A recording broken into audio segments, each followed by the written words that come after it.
मतलब जब नीट का पेपर देने गए और वहां की हमारी जो डीटीएस देते थे उसमें कोई फर्क नजर आता था आपको? हॉस्टल में रहते थे? हाँ हॉस्टल में। शेड्यूल क्या रहता था? तो हनुमानगढ़ के आसपास के बच्चे आएंगे तुमसे भी पूछने आएंगे कि भाई अब तो राजेश भैया बन गए, तो मान लो वो आपसे पूछे कि मेरे को भी नीट करना है, तो उनको क्या सलाह दोगी कि क्या करना चाहिए और क्या नहीं करना चाहिए? पिता जो है वो अपने बच्चों की प्रशंसा कर नहीं पाते हैं कई बार। मैं पूछ रहा हूँ, आपके परिवार का पहला डॉक्टर बना है, हाँ जी, पहले। अब तो बच्चे को आशीर्वाद के रूप में क्या कहेंगे? सीकर जैसी बड़ी जगह जहाँ पर तो हजारों लाखों बच्चे आ जाते हैं, तो बहुत बार डाइवर्जेंस भी आते हैं, दोस्त भी कहते हैं चलो घूमने चलते हैं, आज नाइट आउट के लिए चलते हैं। ये लालच तो आपके सामने भी आए होंगे। वो भी हैं, बहुत आए थे। नमस्कार, हम सब लोग आज पहुंचे हैं हनुमानगढ़ में, और हनुमानगढ़ में एक ऐसे बच्चे की कहानी से आपको मिलाने जा रहा हूं जिस बच्चे का 12th कोविड के समय पास हुआ। 2020 में उसका 12th क्लियर हुआ। तब तक उस बच्चे को ये पता नहीं था कि नीट क्या होता है, कैसे किया जाता है। अचानक से लॉकडाउन लग जाता है और लॉकडाउन में सारे कोचिंग्स बंद थे, सारे संस्थान बंद थे। बच्चे को किसी ने कहा कि क्यों ना तुम डी फार्मा कर लो, और बच्चे ने डी फार्मा में एडमिशन ले लिया। पूरा 2020 कोविड की चपेट में आ गया, वहां पर उसका कुछ नहीं हो पाया। 21 में उसने डी फार्मा का पहला एग्जाम दिया, उसमें क्लियर हुआ। लेकिन उसी समय बच्चे के दिमाग में आया कि मैं साथ साथ में एक बार नीट का एग्जाम भी दे लेता हूं। 2022 में उसने अपनी सेल्फ स्टडी से नीट का एग्जाम दिया। उसमें सिलेक्शन तो नहीं हो पाया, पर स्कोर इतना अच्छा था कि बच्चे को लगा कि क्यों नहीं मुझे नीट करना चाहिए। तभी आता है, सब लोगों की सलाह आती है कि सीकर जाओ और सीकर जाकर के नीट की तैयारी करो। वो बच्चा सीकर आता है, आसपास के लोगों से पूछता है और मैट्रिक्स नीट डिवीजन में पहुंच जाता है। वहां जाने के बाद उसने 1 साल की अपनी सतत मेहनत करी, तैयारी करी, और जानकर के आश्चर्य होगा 638 के स्कोर के साथ में हनुमानगढ़ के सिरावता परिवार का पहला डॉक्टर जो है वो हनुमानगढ़ को मिला। आज मैं उस बच्चे की कहानी उसके परिवार के साथ आपको मिलाने जा रहा हूं, और ये इस बात की कहानी भी है कि जिस दिन जागो तभी सवेरा है। जिस दिन पता चला कि नीट हमारे को सामने करना है, तो अपने डी फार्मा का 1 साल करने के बावजूद छोड़ करके उसमें लगा, और पहले ही अच्छे प्रयास में उसने नीट को क्रैक कर दिया। मेरे दाहिनी ओर है राजेश कुमार सिरावता। उसके बिल्कुल दाहिनी ओर बैठे हैं राजेश के पिताजी हैं रविंद्र जी सिरावता। सर बहुत बहुत नमस्कार, बहुत बहुत बधाई आपको कि बेटा जो है वो डॉक्टर बन गया। और उनके बिल्कुल दाहिनी ओर निर्मला जी बैठी हैं। निर्मला जी राजेश की मम्मी हैं। आपको मैम बहुत बहुत बधाई। और मेरे बिल्कुल बाईं ओर बैठे हैं विजय जी चाहर। आप जो हैं वो राजेश के पिताजी के मित्र हैं, दोस्त हैं उनके। और चूंकि आज बच्चे से हम बातचीत करने आए, तो पूरा परिवार हमारे साथ में बैठा हुआ है। सबसे पहले तो मैं आप सबको बधाई दूंगा, और पहली बातचीत मैं विजय जी से करूंगा। विजय जी, आपके मित्र का बेटा जो है वो डॉक्टर बन गया, और आप दोनों ही जो है मेडिकल के व्यवसाय से जुड़े हुए व्यक्ति हैं। कैसा लग रहा है, कैसा अनुभव हो रहा है? बहुत अच्छा लग रहा है जी। दौलत की उस टाइम हमने ये सोचा भी ये कामयाब होगा जी। क्यों, हमारी ये लाइन मेडिकल एजेंसी मेडिकल का काम चल रहा है कई सालों से। जी जी जी। 97 से चल रहा है। अच्छा। तो जब इसने अच्छे नंबर लिए तो हमारे को पूरा विश्वास हो गया। जब आपके ये क्या नाम है, मैट्रिक्स में एडमिशन हो गया जी, तो हमारे को पूरा भरोसा था कि बच्चा कामयाब होगा। ठीक बात है। और बच्चे की तो बच्चे ने साबित करके दिखाया। बच्चे ने साबित करके दिखाया। अब हमारे कईयों का ये मन कर रहा है कि हमारे भी बच्चे मैट्रिक्स में लगा के बच्चों को कामयाब करें। ठीक बात है। आपको माता जी को बहुत बहुत बधाई, इसलिए कि जब बच्चा सफल होता है तो माँ को बड़ा मान सम्मान भी मिलता है, उसको अच्छा भी लगता है। बच्चे का रिजल्ट आया तो आपको कैसा लगा? बहुत खुशी हुई। खूब खुशी हुई। मैं आपसे पूछूंगा साहब, रविंद्र जी, आप तो मेडिकल के ही व्यवसाय में हैं और अब तक लोगों को दवाइयाँ बांटते आए हैं, उनको देते आए हैं। अब पहली बार बेटा ऐसा बनने वाला है कि वो दवाई लिखेगा। आपको कैसा लग रहा है? बहुत बढ़िया जी, गर्व महसूस हो रहा है कि हमारे बच्चे ने ये नीट क्लियर किया है, अच्छे अंक से किया, अच्छे अंकों से किया है, अच्छे अंकों से किया, अच्छी रैंक से किया है जी, और बढ़िया कॉलेज मिल जाएगा। इससे बढ़िया हमारे समाज को भी बहुत बढ़िया संदेश जाएगा जी, आसपास के पड़ोसी पड़ोसियों को भी संदेश बढ़िया जाएगा, हनुमानगढ़ में बढ़िया संदेश जाएगा। इससे बच्चे जागरूक होंगे, आगे शिक्षा ग्रहण करेंगे, आगे से आगे बढ़ते रहेंगे, तो सबको सुविधा मिलती रहेगी और रोजगार मिलते रहेंगे। मेरे मन में एक बड़ा सवाल आया कि आप पहली बार सीकर पहुंचे और मैट्रिक्स में आए। आप मैट्रिक्स नीट डिवीजन का भी पहला वर्ष था, और सामान्य तो लोग ऐसा सोचते हैं कि भाई नई कोचिंग है तो आप बच्चों को भेजें कि नहीं भेजें, पर आपने हम पर विश्वास करके बच्चा हमें सौंपा। क्योंकि वहाँ जो टीचर्स थे पढ़ाने वाले जी, Maan sir, Shankar sir, Madan sir ji, इनको हमारे को पहले से ही पता था कि ये अच्छा पढ़ाते हैं। अच्छा, इनका सबसे पता किया था, इनका सबसे अच्छा का वहाँ लगा हुआ बच्चे को, जिससे ही पूछा का मैट्रिक्स तो हमने वहाँ किया तो हमारे को सफलता मिल गई। बहुत बढ़िया। अब मैं राजेश की ओर आता हूँ। राजेश, वैसे बेसिक सवाल आपसे ही है, और ये सवाल तो खैर पूछने का वैसे कोई अर्थ नहीं होता, पर फिर भी मैं पूछूंगा कि रिजल्ट आने के बाद, डॉक्टर की ओर अपना कदम बढ़ाने के बाद तुम कैसा महसूस कर रहे हो? सर बहुत बढ़िया महसूस हो रहा है। मतलब एक सामान्य परिवार से अगर कोई डॉक्टर लगता है जी। तो उसे अच्छा ही महसूस होता है। परिवार में भी कोई नहीं लगा हुआ अभी तक, अच्छा कि ना तो कोई कि नीट के बारे में किसी ने सोचा भी नहीं हुआ जी। और उस तरफ चलते हुए सक्सेस मिली है एक, तो अच्छा लगता है। राजेश, मतलब आपकी कहानी बड़ी जोरदार है कि 2020 में जब आपका 12th हुआ तब तक नीट के बारे में कोई पता ही नहीं था, सोचना भी नहीं था। लॉकडाउन आ गया तो लॉकडाउन में सामान्यतः बच्चे घर पे बैठ गए, पर आपने उस समय डी फार्मा करने का सोचा। ये सर, क्योंकि वो एक फ्री बैठने से तो ज्यादा अच्छा है ना कि कुछ ना कुछ कर लें। कुछ ना कुछ कर लें। ठीक और है। वहाँ गया तो वहाँ मुझे नीट के बारे में पता चला।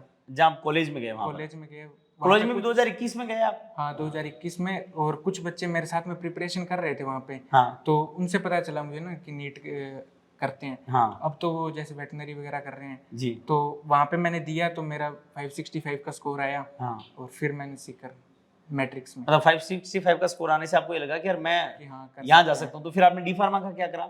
डी फार्मेसी फिर छोड़ दी सेकंड ईयर। छोड़ दी, मतलब उस समय कॉन्फिडेंस आ गया था कि नीट कर लेंगे। अब कर लेंगे। फिर आप सीकर पहुंचे। सीकर में पहली बार ही गए थे? Yes sir. तो वहां जाते फिर मैट्रिक्स नीट डिवीजन कैसे पहुंच गए? सर सबसे मतलब ये कि मैट्रिक्स थी तो फर्स्ट टाइम न्यू ही, हाँ। पहली बार खुली थी, पर उसमें जो टीचर थे ना, हाँ। उनका अनुभव बहुत ज़्यादा था। मतलब अगर टीचर्स का एक्सपीरियंस देखें 15 प्लस टीचर एक्सपीरियंस है। हाँ। तो उससे कॉन्फिडेंस था कि हाँ यहाँ से हो जाएगा।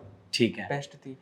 तो आपने पूरा विश्वास करके अपने आप को वहां झोंक हाँ, दिया। कि मैं- आपका साल भर का कैसा अनुभव रहा मैट्रिक्स नीट डिवीजन का? यदि आज मान लो कोई बच्चा आपसे यहाँ करके पूछे भाई मेरे को मान लो नीट की प्रिपरेशन करनी है, तो कहाँ भेजोगे उसको? Matrix obviously. उसका कारण क्या है?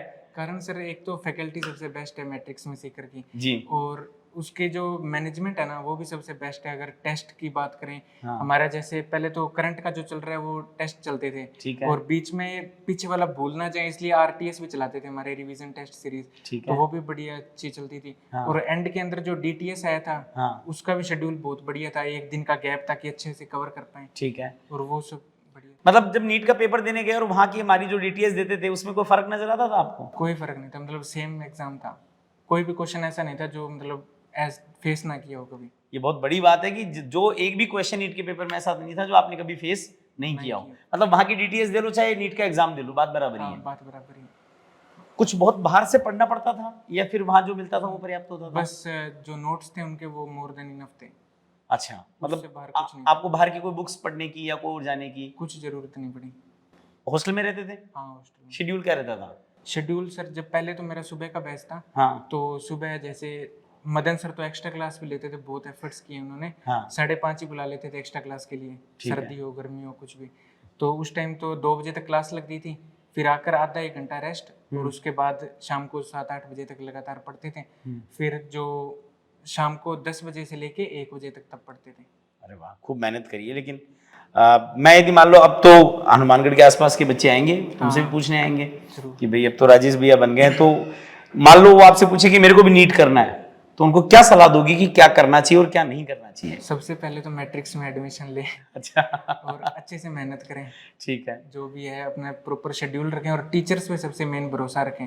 कुछ बच्चे क्या होता है लास्ट के अंदर चलते चलते ना टीचर से भरोसा उठ जाता है उनका। हाँ। कि नहीं यार थोड़ा सा बाहर से और पढ़ते हैं। ठीक बात। बट जो मैट्रिक्स के जो टीचर है ना उनका नोट्स से अगर पढ़ा है ना तो बाहर से कुछ पढ़ने की जरूरत ही नहीं। अरे वाह, ये बहुत अच्छी बात है। और मतलब सोशल मीडिया इस्तेमाल करते थे? नो सर, सोशल मीडिया तो पूरा 1 साल बिल्कुल ही बंद था। बंद ही था, उसको कभी ऑन ही नहीं करा? पहले था। लेकिन फिर जब प्रिपरेशन करने गए तो प्रिपरेशन करने के डिलीट करके गए अकाउंट्स को? सब कुछ, ना फेसबुक ना व्हाट्सएप, कुछ भी नहीं था, टेलीग्राम वगैरह कुछ भी नहीं था। अच्छा, घर वालों से बात करते थे कीपैड फोन से? हाँ। चलिए, बच्चे को वहां भेजा, पहली बार बच्चा घर गया, छोटे बच्चे होते हैं, इतनी मैच्योर उम्र भी नहीं होती है, तो आपके मन में भी कुछ ऐसे चिंताएं थी क्या कि भाई कैसे होगा, क्या होगा? नहीं, वैसे तो हमने ये सोच के देख लिया था भी बढ़िया जगह भेज रहे हैं। ठीक बात। तो वहाँ संस्था वो बढ़िया है, वहाँ तो बढ़िया है। जो हमारे यहाँ इस साइड की जिस रखा था छात्रावास में, तो वो भी यहाँ के साइड के ही रहने वाले थे। अच्छा। तो हमारे को कॉन्फिडेंस था भी कोई दिक्कत नहीं है, पढ़ने में दिक्कत नहीं है, रहने में दिक्कत नहीं है। वो संस्थान बढ़िया है, टीचर्स बढ़िया है, सारे वहाँ टीचर्स बढ़िया है और ये पढ़ाने वाले सारे टीचर बढ़िया है। तो इससे हमारे को कोई वो दिक्कत नहीं थी। हमारे हिंदुस्तान में क्या कहते हैं भाई, ऐसा माना जाता है कि पिता जो अखरोट की तरह होता है, बाहर से बड़ा सख्त होता है, अंदर से तो सॉफ्ट होता है, बाहर से बड़ा सख्त होता है। माँ किशमिश की तरह होती है, अंदर से भी सॉफ्ट बाहर से भी सॉफ्ट। तो नॉर्मली पिता जो है वो अपने बच्चों को की प्रशंसा कर नहीं पाते हैं कई बार। मैं पूछ रहा हूँ, आपके परिवार का पहला डॉक्टर बना है। हाँ जी, पहले। अब तो बच्चे को आशीर्वाद के रूप में क्या कहेंगे? मैं बहुत बढ़िया कहता हूँ, ये आगे बढ़े, दिन रात आगे बढ़े, परिवार का भी नाम रोशन करे। और अब डॉक्टर बन रहे हो, तो डॉक्टर बनने के बाद में फिर एक अच्छे इंसान के रूप में भी जिम्मेदारियां और बढ़ जाती हैं। क्योंकि सामान्य व्यक्ति तो कुछ भी गड़बड़, डॉक्टर का तो बड़ा ध्यान रखना पड़ता है, क्योंकि लोगों के जीवन के साथ आपको रहना होता है। तो वहां पर राजेश से यदि मैं पूछूं कि, या आज राजेश की जितनी मेच्योरिटी मेरे को दिख रही है, राजेश मेडिकल में जाकर के क्या चीज़ है जो करना चाहता है? सर एक तो बढ़िया, मतलब सबसे पहले तो डॉक्टर का जो बिहेवियर होता है वो सबसे बेस्ट होता है, मतलब कि उसका लोगों के साथ बोलना चलना वो चीज़ भी बढ़िया होती है। वो अच्छी होनी भी चाहिए। अच्छी होनी भी चाहिए, वो सबसे ज़्यादा ज़रूरी है, क्योंकि डॉक्टर एक आज के टाइम में सोसाइटी के अंदर सबसे अच्छी पोस्ट है। हाँ। सोसाइटी की हेल्प वगैरह करने के लिए। तो एक अपना नेचर बढ़िया बनाना है, काइंडली नेचर होना चाहिए, हाँ, हेल्पफुल। ठीक है। और जितना हो सके सोसाइटी को अपने दे सकें जी। अपने डॉक्टर के पोजीशन से, जी, वो सब करेंगे। बहुत सुंदर, बहुत बढ़िया बात है। आपको बहुत अच्छी मेडिकल कॉलेज मिलेगी। विजय जी, भाई मतलब अपने दोस्त का बच्चा ही है, पर बाकी के हनुमानगढ़ के बच्चों को आप क्या मैसेज देना चाहेंगे? ये मैसेज देंगे भी, मैट्रिक्स में लगाओ और बच्चे मेहनत करो, अच्छे से अच्छी मेहनत करो। और आपसे यदि मैं पूछूं कि बहुत सारे अभिभावक ऐसे हैं जो इस उपापों में रहते हैं कि बच्चे को नीट करवाएं, नहीं करवाएं, भेजें, नहीं भेजें, उनको आप भी अपना एक मैसेज दीजिए, क्या कहना चाहेंगे उनको? तो ये कहना चाहता हूँ, कोशिश करनी चाहिए जी। कोशिश करोगे तो आगे बढ़ोगे, कोशिश नहीं करोगे तो घर बैठे कोई सफलता नहीं मिलेगी। ठीक बात है। बाहर निकलोगे तो सफलता मिलेगी, और पढ़ने से, मेहनत से भी सब कुछ आगे हो। भाई आकाश में उड़ना है तो जमीन छोड़नी पड़ेगी। छोड़नी पड़ेगी जी। अगर स्टडी करनी है तो घर छोड़ना पड़ेगा। ठीक बात। घर बैठ के कुछ नहीं मिलेगा। और घर छोड़ करके भी फिर अपने आप को नियंत्रित भी रखना पड़ेगा। भाई बाहर तो बड़े लालच होते हैं, बाहर जाते हैं भाई, सीकर जैसी बड़ी जगह है जहाँ पर तो हजारों लाखों बच्चे आ जाते हैं, तो बहुत बार डाइवर्जेंस भी आते हैं, दोस्त भी कहते हैं चलो घूमने चलते हैं, आज नाइट आउट के लिए चलते हैं। ये लालच तो आपके सामने भी आए होंगे। वो भी हैं, बहुत आए थे, पर वो था ना, एक टारगेट था कि घर वालों ने भेजा है तो सिर्फ पढ़ना ही है, कि कुछ ना कुछ घर वालों को ये कोई ओल्मा ना मिले। सही बात है कि आपने पढ़ने के लिए भेजा था और ये यहाँ पे घूमता फिर रहा है और ये वो। सही बात तो वो एक टारगेट था, बस नीट करनी है इस बार। ठीक बात है। आपके टीचर्स जो हैं वो भी वीडियो को देखेंगे, उनको कुछ बोलना चाह रहे हो तो सामने नहीं बोला, आप बोल सकते हो उनको। वो टीचर्स को बस एक थैंक यू देना है कि इतनी मेहनत की है उन्होंने। हाँ। बहुत ज़्यादा एफर्ट्स, मतलब पहले 1.5-2 घंटे की क्लास करो, फिर 10 मिनट का गैप मिलता है उन्हें रेस्ट का। हाँ। उसमें भी वो हमारे डाउट सोल्व करते थे। जी। तो ये बहुत बड़ी बात है। वो मतलब आप लोगों से भी ज्यादा मेहनत करते हैं, तो आपको अपने आप मोटिवेशन आता है हाँ। यार ये इतना कर रहे हैं तो फिर हमें तो करना ही चाहिए, हमें तो करना ही हमारी तो चाहिए, लाइफ है वो पूरी। हमारी लाइफ है। सही बात है। बड़ा अच्छा लगा राजेश साहब से बात करके। मैं आप सबको फिर से बधाई देता हूँ कि बच्चे ने सफलता पाई है, हम सबका मान बढ़ाया है, हमारा भी मान बढ़ाया है। और इस वीडियो को देखने वाले लोग हनुमानगढ़ के लोग हैं, चाहे पूरे भारत के लोग हैं, सबसे मैं एक ही अनुरोध करना चाहूँगा और कहना चाहूँगा कि राजेश जैसी कच्ची उम्र में भी यदि ये समझदारी हो कि चाहे घर से दूर चले जाएं, घर वाले साथ ना हो, लेकिन उनके कोई उलाहना नहीं आ जाए, कोई ओढ़मा नहीं आ जाए, ये इतनी समझदारी के साथ यदि आगे बढ़ा जाए, यदि ये संकल्प रखा जाए कि मुझे मेरा लक्ष्य पाना है, तो चाहे आपको साल भर पहले ही इस बात का, 2 साल पहले ही पता क्यों ना चला हो, नीट जैसा बड़ा एग्जाम है, बड़ी प्रतिष्ठित परीक्षा है, उसको भी इतने शानदार अंकों से पास करके राजेश ने सिद्ध कर दिया कि यदि आपके सपनों में जान है तो फिर आप उड़ान लीजिए। हम सब मिलकर के वहां तक पहुंच ही जाएंगे। मैट्रिक्स नीट डिवीजन आपको इनवाइट करता है, आमंत्रित करता है, आपको आमंत्रण देता है। यदि आपका भी कोई राजेश है और उसका भी सपना डॉक्टर बनने का है, तो आइए मिलकर के सपने को पूरा करते हैं और एक नई दुनिया का निर्माण करते हैं।